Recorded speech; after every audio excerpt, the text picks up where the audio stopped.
여러분 모두가 한 주일 동안 잘 지내셨습니까? 사역도 행복하셨습니까?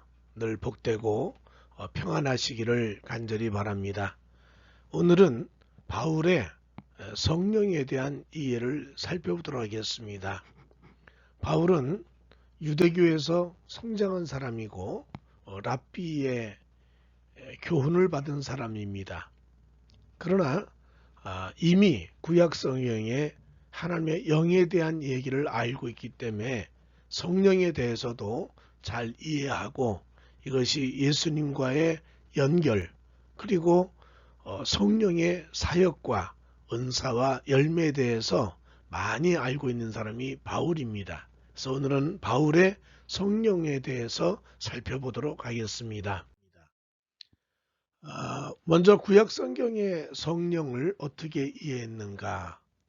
참 많은 부분이 있습니다. 왜냐하면 구약 성경의 성령을 이해한다는 것은 바울이 가진 성령에 대한 이해의 전초적인 내용이기 때문이죠. 성령을 나타내는 단어는 하나님의 영, 루아흐 엘로힘이라는 히브리 용어로 하나님의 영이라고 사용해 왔습니다. 창세기 1장 2절에 땅이 혼돈하고 공허하며 흑암이 깊음 위에 있고 하나님의 영은 수면 위에 운행하시니라. 창조 때부터 시작해서 하나님의 영에 대한 표현은 나옵니다. 성령은 이미 창조 때부터 시작이 되었고 창조 사역에 같이 있었음을 설명합니다. 그래서 구약 성경에서 이 하나님의 영은 사람을 창조할 때 하나님의 영이라고 표현했습니다. 창세기 2장 7절에 여호와 하나님이 땅의 흙으로 사람을 지으시고 생기를 그 코에 불어넣으시니 사람이 생명이 되니라 그랬습니다.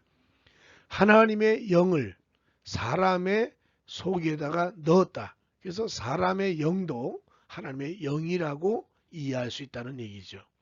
또 사람을 구원하고 회복할 때도 하나님의 영이 역사했습니다.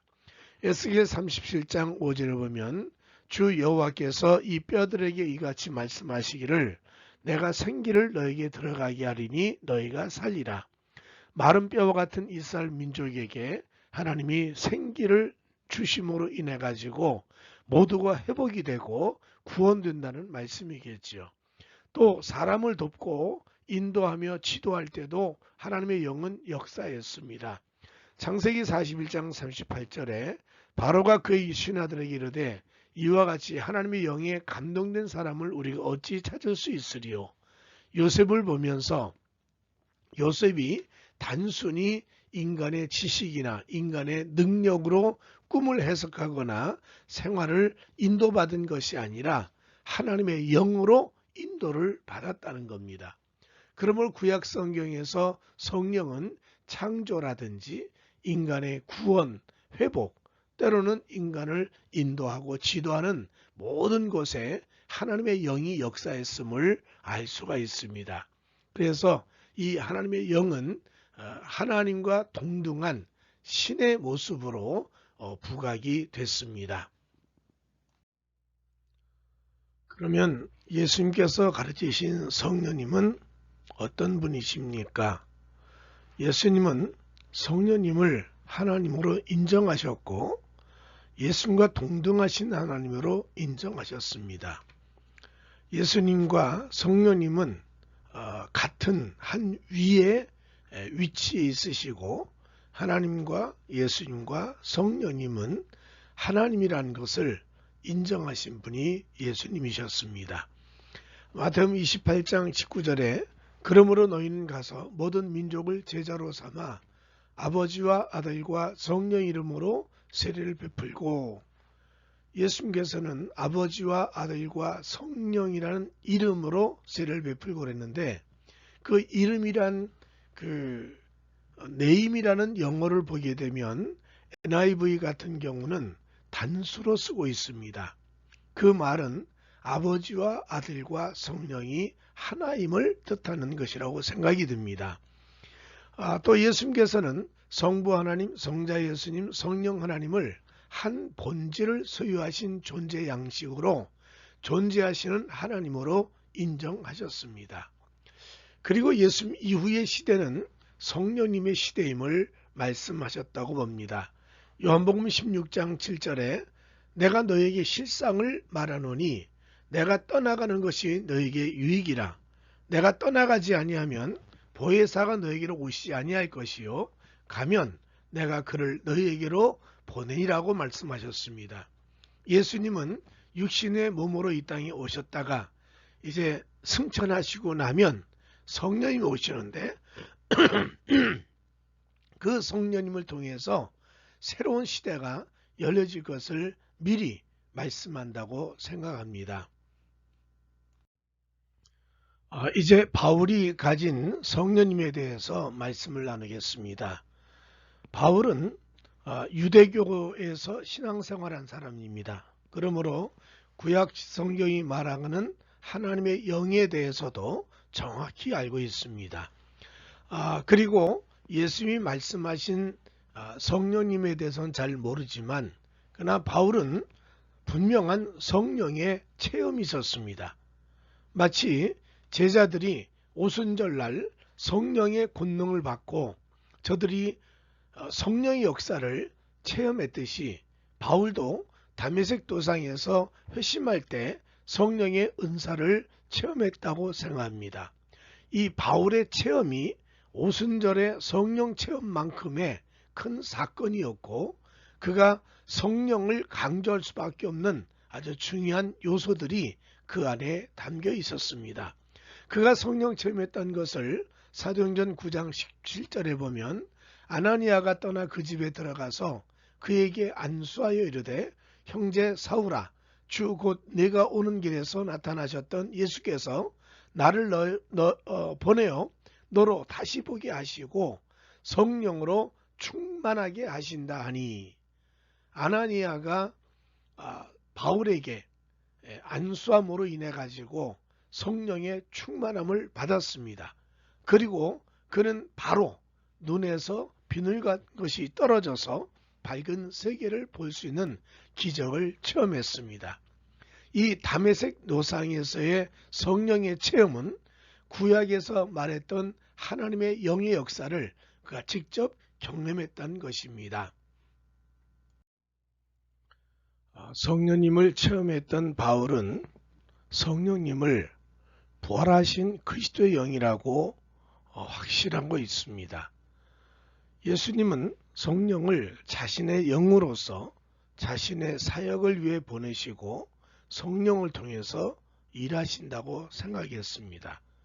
사도행전 2장 33절에 하나님의 오른손으로 예수를 높이심에 그가 약속하신 성령을 아버지께 받아서 너희가 보고 듣는 이것을 부어주셨느니라. 분명히 사도들은 성령은 예수님이 보내셨고 또 약속하셨고 그래서 오셔서 성령님은 예수님이 하신 사역을 대신한다고 확신했습니다. 이런 사도들의 확신을 바울도 똑같이 믿고 성령께서는 부활하신 주님의 사역을 대신하신 하나님으로 알고 있는 사람이 바울이었습니다. 로마서 8장 9절에 만일 너희 속에 하나님의 영이 거하시면 너희가 육신에 있지 아니하고 영에 있나니 누구든지 그리스도의 영이 없으면 그리스도의 사람이 아니라 그랬습니다. 그러므로 그리스도께서 우리 가운데 우리를 구원하기 위해 오셨는데 그 예수님을 믿게 하고 예수님을 의지하고 영생을 얻게 할 수 있는 가장 중요한 역할을 하신 분이 바로 그리스도의 영, 성령이시라는 겁니다. 그러므로 바울은 성령님은 부활하신 예수님께서 바로 하나님이신 예수님이 우리 가운데 영을 보내시고 예수님이 하셨던 일을 지금도 계속해서 반복하며 사역하도록 하셨다는 겁니다. 그러므로 성령은 굉장히 중요한 사역자의 한 사람으로 아니 하나님으로 인정한 사람이 바울이었다는 것입니다. 바울은 성령님이 우리 안에 있다는 자체가 하나님의 사역을, 예수님의 사역을 대신하고 있다고 믿음과 동시에 성령님이 내 안에 계시다는 사실은 그리스도가 내 안에 있다는 얘기입니다. 그러므로 예수님이 내 안에 있다는 증거가 성령님과 함께 사는 것이고, 성령 충만함이 곧 예수님과 함께 사는 삶이라는 겁니다. 예수님이 부활하시면서 마리아에게 이런 말합니다. 나의 하나님, 너의 하나님, 나의 아버지, 너의 아버지라고 말하면서 부활의 주님을 통하여 새로운 하나님 관계가 형성됐음을 말합니다. 그런데 이 관계 회복을 누가 역사하느냐면 성령님이시라는 겁니다. 갈라디아서 4장 6절에 너희가 아들이므로 하나님이 그 아들의 영을 우리 마음 가운데 보내사 아빠 아버지라 부르게 하셨느니라 그랬습니다. 바울은 성령님은 하나님 아들의 영이라는 겁니다. 그 그리스도의 영이라는 얘기죠. 그 영이 우리 안에 와 계심으로 인해서 예수님께서 하나님을 아버지라 부르듯이 우리도 하나님을 아빠 아버지라 부를 수 있는 특권과 은혜를 성령님이 주신다는 얘기입니다. 또 성령은 하나님의 능력이며 우리를 죄에서 구원하신 능력이라고 믿었습니다. 로마서 8장 11절에 예수를 죽인 자 가운데 살리신 이의 영이 너희 안에 거하시면 그리스도 예수를 죽인 자 가운데 살리신 이가 너희 안에 거하시는 그의 영으로 말미암아 너희 죽을 몸도 살리시라 했습니다. 부활의 첫 열매가 진 예수님을 통하여 우리도 부활에 참여할 수 있는 능력은 바로 성령님의 역사라는 얘기죠.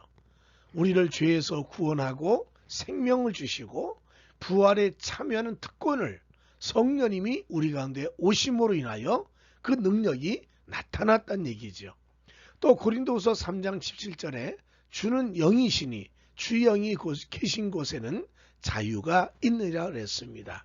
성령님이 우리 안에 거하신다는 얘기는 내 영이 자유함을 얻고 율법과 죄와 마귀의 속박에서 자유를 얻었다는 증거가 바로 성령이 계시다는 표시라는 겁니다. 그러므로 바울은 성령님을 딱 이렇게 규정합니다. 부활하신 그리스도의 영이다. 그리고 그 부활하신 예수님께서 우리 가운데 성령으로 내재하시고 함께 우리 안에 거하셔서 예수님이 하신 사역을 똑같이 우리 가운데 행하신다고 믿었다는 겁니다. 그러므로 그리스도 없는 성령은 이해할 수 없고 성령 없이 그리스도도 이해할 수 없다고 생각한 사람이 바울입니다. 바울은 삼위일체 하나님으로 성령님을 인정했습니다. 바울은 성령님을 하나님으로 경험했고 하나님으로 믿었으며 또 하나님으로 교회에 가르쳤습니다. 성부, 성자와 함께 성령께서는 하나님으로 역사하신다는 겁니다. 바울이 다메섹에서 예수를 만났고 성령의 체험을 통해 가지고 분명히 하나님의 영도 하나님이시라는 것을 인정했고 그 성령의 역사는 하나님이기 때문에 나타난다고 인정했습니다. 또 성령님께서는 타 존재에 의해서 능력이 나타나는 것이 아니라 바로 성령님 스스로 자신의 능력에 의해서 역사하시는 하나님이라는 겁니다. 성령님은 그래서 성부 하나님이나 예수 하나님에 의해서 나타난 능력이다 이렇게 생각한다면 성령님은 잘못됐다는 겁니다. 성령님은 하나님이시기 때문에 스스로 자신의 능력으로 역사하시고 기적과 또 하나님의 뜻을 나타내신다는 겁니다. 또 성령님이 하나님 아버지와 아들 예수 그리스도 안에 존재하는 실제이므로 우리가 믿고 의지하며 신적 능력을 구할 수 있는 하나님이라는 겁니다. 성부 하나님과 성자 예수님 안에 단순히 그 피상적인 안이 아니라 인입니다. 내 속에, 그리스도 속에, 하나님 아버지 속에 같이 존재하는 실제라는 겁니다. 그렇기 때문에 우리는 당연히 성령님을 믿고 의지하고 때로는 신적 능력을 구할 수 있는 하나님이심을 고백한 것이 바울입니다. 또 바울은 성령님은 성부, 성자와 본질적으로 똑같은 하나님이시다.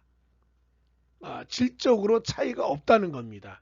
차등도 없고 또 성부, 성자, 성령 세 분은 같은 하나님 한 분임을 말하면서 그분의 영광과 능력과 존귀와 위엄을 함께 갖고 계시는 삼위일체의 하나님이시라는 겁니다. 바울이 삼신론이라고 하는 이단적인 가르침을 말한 것이 아니라 성부, 성자, 성령은 한 하나님이시고 한 본질이고 또 같이 공존하시는 내재하신 분임을 인정한 것이 바울의 성령론이라고 할 수가 있겠습니다. 바울의 구원론은 구원과 연결된 성령님으로 이해하고 있습니다. 구원과 성령의 역사는 같이 움직이고 있다는 얘기죠.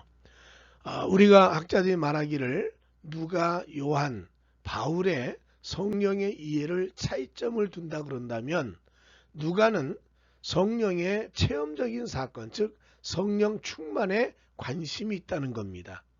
그리고 요한은 성령의 보혜사적인 사역에 관심을 두고 있다는 겁니다. 변호하고 또 가르치고 인도하고 지도하는 그 우리의 삶의 보혜사적인 성령으로 설명하고 있습니다. 또 바울은 구원에 관한 관심을 두고 성령을 이해한다는 것. 그리스도의 사역과 성령은 같이 움직이고 있다는 거죠.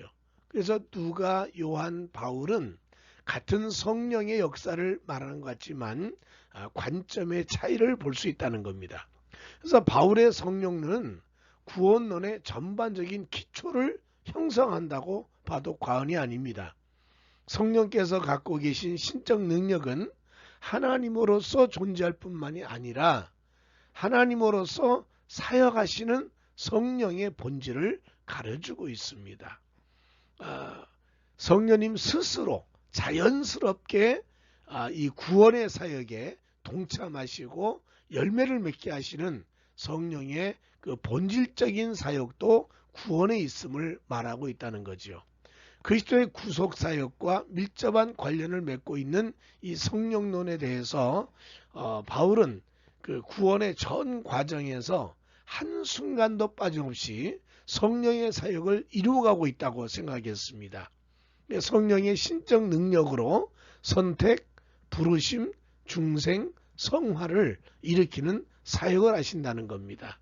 성령님이 역사하지 아니하시면 구원은 절대로 일어날 수 없다라고 생각할 정도로 바울은 성령의 사역을 강하게 믿고 있습니다. 고린도전서 12장 3절에 성령으로 아니하고는 누구든지 예수를 주시라 할 수 없느니라고 했습니다. 성령의 역사 아니면 예수님을 믿을 수 없고 예수님을 주라고 고백할 수도 없고 성령이 아니면 예수님을 따라갈 수 없다는 겁니다. 성령의 역사는 구원에 있어서 굉장히 중요한 역할을 하고 있다는 거지요. 성령이 예수를 믿게 할 뿐 아니라 새 생명을 주십니다. 우리의 또 다른 하나님의 생명, 영생을 주신다는 거지요. 성령의 역사는 우리를 새 사람으로 만드는 역할의 주인공이십니다. 또 성령님께서 우리를 거룩하게 하십니다. 성령은 거룩의 영이기 때문에 우리가 죄를 이기고 또 의 안에 살아가도록 나를 도와주시는 분이십니다. 성령은 우리를 거룩하게 하십니다. 또 성부 하나님을 아버지라 부르게 하십니다. 성령이 임하시면 하나님을 아버지라 부를 수 있는 특권을 우리에게 깨닫게 하고 하나님을 아버지라 부르게 하신다는 겁니다. 또 성령님은 인간의 연약함을 중보하신다는 겁니다. 우리가 무엇을 기도해야 될지 모를 때 성령께서는 아버지의 뜻대로 기도하게 하시고, 또 말할 수 없는 탄식하며 기도하시는 분이 누구냐? 성령이시라는 겁니다. 여러분, 기도는 내 의지로 하는 게 아니라 성령으로 하는 겁니다. 그뿐 아닙니다. 성령께서는 우리를 도와주시는 분입니다. 우리의 모든 부분의 약함을 도우시고 하나님의 능력으로 우리를 채워주십니다. 또 성령님은 마귀의 참소와 또 마귀 역사를 막을 뿐 아니라 우리를 변호해 주십니다. 성령님은 우리의 삶을 강하게 또 하나님의 자녀답게 살아가도록 도와주신다는 거죠. 또 믿음을 주십니다. 성령께서 우리 가운데 영적 믿음을 주신다는 겁니다. 예수님도 믿는 자에겐 이런 표적이 따라온다는데, 그때 믿음은 본능적이거나 과학적인 믿음이 아니지 않습니까? 그 믿음은 철저하게 영적 믿음인데, 바울도 영적 믿음은 성령으로 주어진다는 겁니다. 그래서 우리가 늘 말하기를 믿음으로 산다, 그런다는 것은 뭐냐면 성령을 쫓아 사는 생활을 말합니다. 자기의 욕심이나 또는 인간적인 의지, 자기의 지식을 따라 사는 삶이 아니라 성령을 쫓아 사는 삶이 믿음으로 사는 삶이다, 이렇게 규정을 짓고 있습니다. 또 하나님의 깊은 것을 아는 지혜와 계시의 정신을 주시는 분이 성령이시라는 겁니다. 고린도전서 2장에 보게 되면 하나님의 깊은 것을 아는 것은 성령으로만 가능하다는 겁니다. 사람이 하나님이 어떤 분이신가를 노력하고 탐구해서 얻는 것이 아니라 하나님이 지혜를 주시고 성령께서 계시를 베풀어 주셔야 하나님을 알 수 있다는 겁니다. 하나님의 깊은 것을 알 수 있는 것은 성령으로만 가능합니다. 또 성령께서는 우리에게 은사를 주시고 열매를 맺게 하십니다. 물론 은사는 여러 형태가 있겠습니다만, 그러나 바울은 성령께서 우리에게 9가지 은사를 주신다 그랬습니다. 그 9가지 은사는 바로 생각과 관계된 은사, 말씀의 은사, 지혜의 말씀의 은사, 지식의 말씀의 은사, 그리고 영분별의 은사, 언어와 관계된 은사로 방언의 은사, 방언 통역의 은사, 또 예언의 은사, 또 우리의 행함과 관계되는 은사로 능력 행함의 은사, 믿음의 은사, 그리고 병고침의 은사, 이런 여러 가지 9가지 은사를 생각과 말과 행동에 따라 우리에게 은사를 주신다는 겁니다. 그 은사를 받은 사람들은 또 생활 속에 열매를 맺게 됩니다. 그래서 하나님의 말씀으로 인한 9가지 열매를 우리가 맺도록 돕는 분이 성령이시라는 겁니다. 또 성령은 선교를 하게 하시는 분입니다. 우리가 아는 것처럼 바울과 바나바를 안디옥 교회에서 선교사를 파송할 때 주체자가 누구시냐면 성령이셨습니다. 그러므로 지금도 선교를 위해서 일하게 하신 분은 성령이시라는 거죠. 성령이 역사하지 아니하시면 선교를 이룰 수가 없습니다. 그래서 바울은 이 성령의 역사가 우리가 예수를 믿고 주로 고백한 그 순간부터 시작해서 하늘나라 갈 때까지 모든 구원적인 삶의 전체를 관여하시고 도우시고 축복하신 분이 바로 성령이시라고 말씀하고 있습니다. 우리 모두가 성령에 충만해서 이 구원의 사역에 동참하시는 성령님의 그 체험적인 사건들을 많이 받기를 간절히 바랍니다. 바울이 이해하시는 성령님은 인격자이시라는 겁니다. 그래서 인격이신 성령님입니다. 우리가 흔하게 성령님은 능력, 그냥 파워로만 이해하면 안 됩니다. 또 성령님은 은사를 주는 분으로만 이해해서도 안 됩니다. 그래서 마치 성령님은 어떤 인격적인 교제나 관계의 문제가 아니라 우리에게 도깨비 방망이 같은 어떤 역사를 하는 분으로만 생각한다면 성령은 분명히 잘못되어 있다고 생각합니다.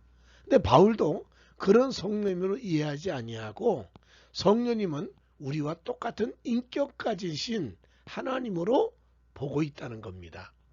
그래서 우리가 기도할 때 성령님은 우리 신앙에 능력이나 주고 병을 고치고 문제만 해결하신 분으로 요청할 때 있습니다. 그래서 성령님 내게 은사 주십시오. 내게 병 고치는 은사를 주십시오. 내게 또 기적을 행하는 은사를 주십시오. 뭐 이렇게만 기도하고 있고 능력만 구한다면 그건 분명히 성령님을 잘못 대하는 겁니다. 그래서 많은 성령 충만한 사역자들이 말하기를 성령이 우리와 똑같은 관계를 맺고 있는 인격자라고 생각해서 성령님 안녕하십니까? 성령님 저와 함께 설교해 주십시오. 성령님 오늘 나를 인도해 주십시오. 완전히 성령님을 나와 똑같은 인격자로 대우하기를 원하는 모습을 우리는 볼 수가 있습니다. 물론 기독교의 신관 중 하나는 인격이신 하나님이십니다. 이 인격이란 관계성을 말합니다. 하나님이 우리에게 계시를 주시고 그 계시에 대한 응답하기를 원하고 하나님은 우리에게 율법을 주시고 율법에 대한 응답하기를 원하고 이 관계를 잘 맺고 사는 신앙인이 바로 인격자이신 하나님과의 관계를 형성하는 겁니다. 그래서 신약에서도 마찬가지지만 바울도 이 성령님의 인격성을 아주 철저하게 강조한다고 생각합니다. 성령의 인격에는 인간과 관계를 맺으면서 지정의로 역사하고 있습니다. 그러니까 성령님의 인격성은 우리와 똑같은 인격적인 지, 정, 의를 다 내포하고 있다는 얘기죠. 우리가 아는 것처럼 성령님을 속이다가 죽었던 아나니와 삽비라 사도행전 5장에 나오는 얘기를 보면서 성령님도 알고 계시고 또 우리를 깨우치시는 능력이 있다는 걸 알 수가 있습니다. 또 바울이 마게도냐 선교를 하면서 성령이 아시아에서 말씀을 전하지 못하게 하시거늘 부르기아와 갈라디아 땅으로 다녀가 무시 앞에 이르러 비두니아로 가고자 했으되 예수의 영이 허락지 아니하였다. 그 철저하게 성령님도 의지적인 결정을 내릴 수 있는 분입니다. 성부 하나님에게 제가를 받거나 예수님에게 제가 받아서 결정하는 것이 아니라 성령님 스스로가 결정을 하고 그 결정을 우리에게 계시하시는 분이 바로 성령이시라는 겁니다. 또 우리가 아는 것처럼 성령님이 말할 수 없는 탄식으로 성도를 위하여 간구하신다 그랬습니다. 아버지의 뜻을 알고 우리를 위해서 기도도 하시고 우리를 위해서 슬퍼하면서 탄식하는 그런 모습도 말하지요. 또 에베소서에서는 성령님을 근심하게 하지 말라라고 말합니다. 이와 같이 성령님은 우리와 인간과 관계를 맺으면서 지정의를 다 가지고 계시는 독립적인 인격체이십니다. 그러므로 성령님을 단순히 한 능력이나 파워나 은사로만 해석해서 관계를 맺는다면 성령님은 섭섭해 하신다는 겁니다. 그래서 성령님도 하나님이십니다. 그렇기 때문에 당연히 예수님과의 관계 속에서 우리는 예수님을 인격적인 대우를 하려고 노력하듯이 성령님도 인격적인 대우와 관계를 맺어야 됨을 분명히 말씀하고 있습니다. 이제 성령의 열매와 은사에 대해서 같이 비교를 해보도록 하겠습니다. 여러분이 알고 있는 것처럼 은사와 열매는 분명히 다르다는 걸 알고 있습니다만 바울은 은사와 열매는 다 성령의 역사였습니다. 우선 보면 은사는 하나님이 수요입니다. 부여해 주신 겁니다. 그러니까 이게 수동적인 거죠. 내가 애써서 얻는 게 아니라 하나님의 선물이라는 겁니다. 근데 열매는 뭐냐? 인간적인 노력이 들어갑니다. 능동적인 행동이 필요하다는 얘기죠. 그래서 은사에 대해서 바울은 세 가지를 말하는데 로마서 12장에 나온 은사는 하나님 주신 은사입니다. 어떻게 보면 섬김의 은사들이 여러 가지 권위적인 은사들이 있습니다. 또 에베소 4장에 나오는 은사는 예수님 주신 직분의 은사입니다. 가르친다든지 목사라든지 교사라든지 뭐 이런 직분의 은사를 말하지요. 근데 고린도전서 12장에 나와 있는 은사는 성령님이 주신 은사인데 이건 주로 봉사적인 은사입니다. 그래서 이 은사의 여러 가지 모습이 있지만 결국 성부, 성자, 성령님의 은사를 우리에게 선물로 주시는 겁니다. 또 열매는 갈라디아서 5장 22절에서 나온 것처럼 9가지 은사가 있죠. 하나님과 관계된 은사 열매가 있고 사람과의 관계된 열매가 있고 자기 자신과 맺는 열매가 있고 그래서 9가지 열매를 말하고 있습니다. 바울은 은사는 철저하게 교회, 그리스도의 몸을 세우기 위해 준 것이라고 생각했습니다. 만약에 은사를 받았는데 교회를 세우지 않는다면 그것은 바른 은사가 아니라고 생각했습니다. 동시에 성령의 열매는 개인의 인격과 생활을 위해서 주신 하나님의 손길이라는 거죠. 그래서 이 은사와 열매를 구분한다면 은사는 교회를 위해서, 열매는 개인을 위해서. 그러니까 당연히 은사는 교회의 덕을 유지합니다. 이 덕이란 말은 오이코네스라는 이 뜻 자체가 집을 세운다는 뜻이랍니다. 그러니까 교회를 잘 세워 나가기 위해서 필요한 것이 은사란 겁니다. 근데 열매는 뭐냐? 윤리적인 것 아닙니까? 구약의 율법에 대한 폐기와 함께 예수님이 새로운 율법을 우리에게 주셨어요. 근데 그 율법의 내용이 결국은 윤리적인 여러 내용들인데 그 윤리적인 인간의 노력과 애씀으로 주어진 과거 율법적인 윤리라고 생각지 않고 성령께서 우리에게 주시는 열매를 맺음으로 인해서 율법이 이루어진다는 겁니다. 그래서 어떻게 보면 성령의 열매는 윤리적인 승화를 강조했다고 봐도 과언이 아닙니다. 그래서 이 은사와 열매가 다 성령의 역사지만 하나는 덕을 세우고 하나는 윤리적인 율법에 대한 맹목적인 복종이 아닌 또 다른 성장과 함께 하나님의 영광을 위한 승화적인 개념으로 보고 있다는 겁니다. 은사가 순간적인 역사다. 어떤 성령의 임재로 인해서 주어지는 역사가 은사라고 생각했어요. 사도행전 2장에도 오순절날 성령이 임하심으로 인해 가지고 은사로 주어짐으로 방언도 하고 병고침의 역사도 일어나고 능력 행함도 나타났지 않습니까? 그러니까 바울도 다메섹에서 성령을 받으면서 바로 그런 순간적인 성령의 역사를 체험할 수 있었습니다. 그러나 성령의 열매는 지속적인 노력, 때로는 영과 육의 갈등을 해야 되는 그런 모습도 있습니다. 여러분 아는 것처럼 갈라디아 5장 16절 이하에 보면 우리에게 끊임없이 다가오는 마귀의 소욕, 육체의 소욕이 있다는 겁니다. 이거를 꺾어버리고 윤리적인 열매를 맺게 하는 분이 성령이시라는 거죠. 아마 자신의 삶 속에 성령의 열매를 맺게 하기 위해서 부단히 싸웠다는 얘기를 로마서 7장에서 보지 않나 생각을 합니다. 그래서 바울은 이 은사와 열매에 대한 얘기를 잘 설명하며 이것 자체가 성령의 역사지 과거 율법을 인간이 지키고 노력하고 공로를 내세우는 그런 은사나 열매가 아니라는 겁니다. 철저하게 하나님의 성령의 역사임을 강조한 것이 바울의 성령론의 또 하나의 모습입니다. 성령에 대해서 바울이 가진 생각들을 같이 정리를 했습니다. 마지막으로 정리할 건 몇 가지가 있습니다. 첫째는 바울은 그의 성령 체험을 통해서 성령론의 기반을 가지고 있다는 겁니다. 다메섹에서 부활의 주님을 만났고 아나니아를 통해서 성령의 충만함을 받았습니다.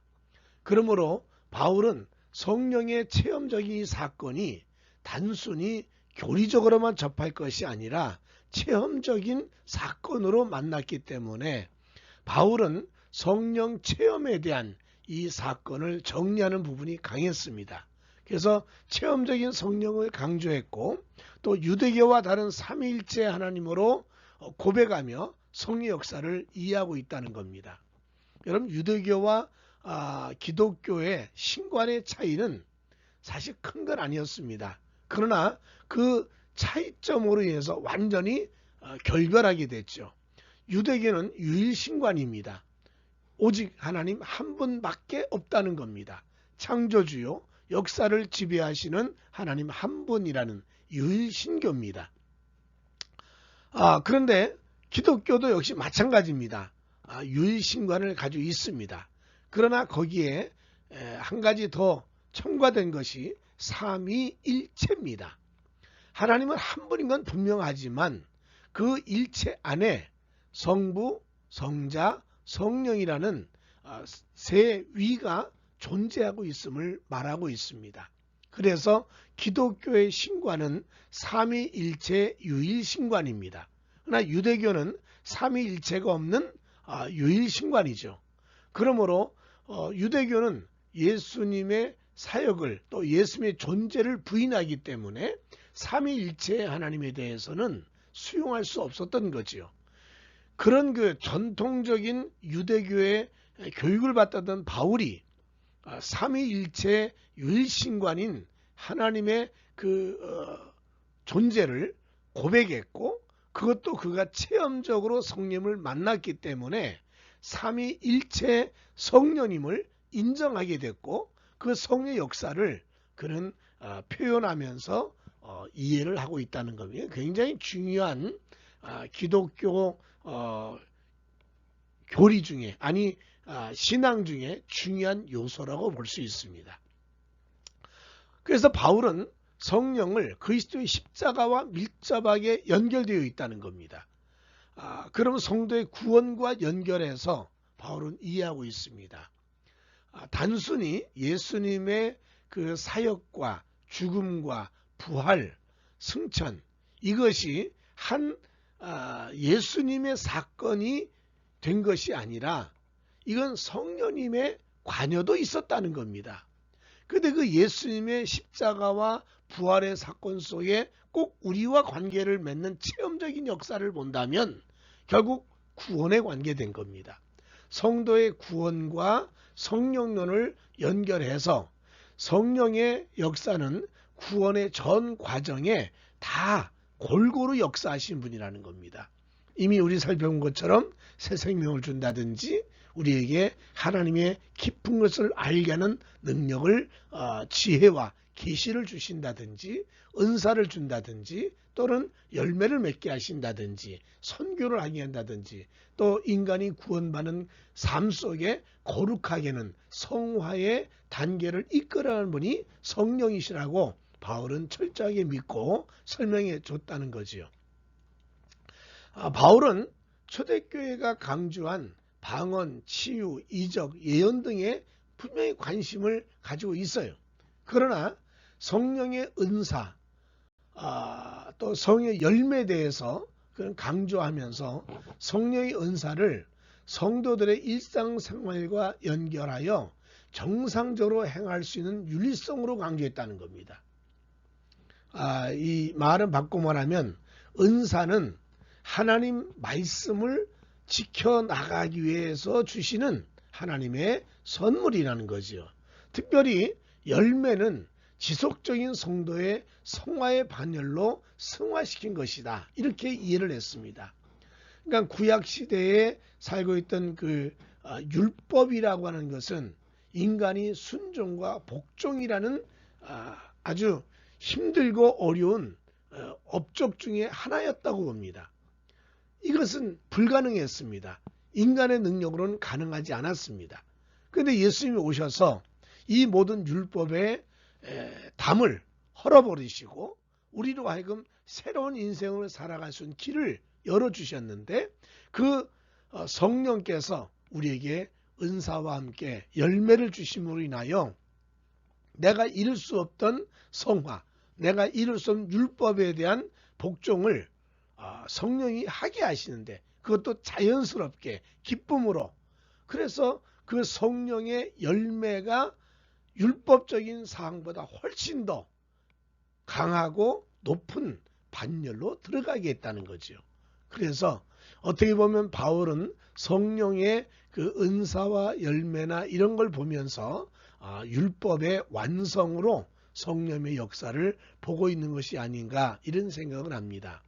그래서 바울은 이 성령의 체험이 그 신학의 전반적인 기초를 이룰 뿐 아니라 성령께서 사역하시는 그 모든 반열에 반드시 구원과 그리고 하나님의 자녀답게 사는 길을 열어주시는 인도자요 또 삶의 교사로서 그 성령님을 이해했다고 해도 과언이 아닐 것입니다.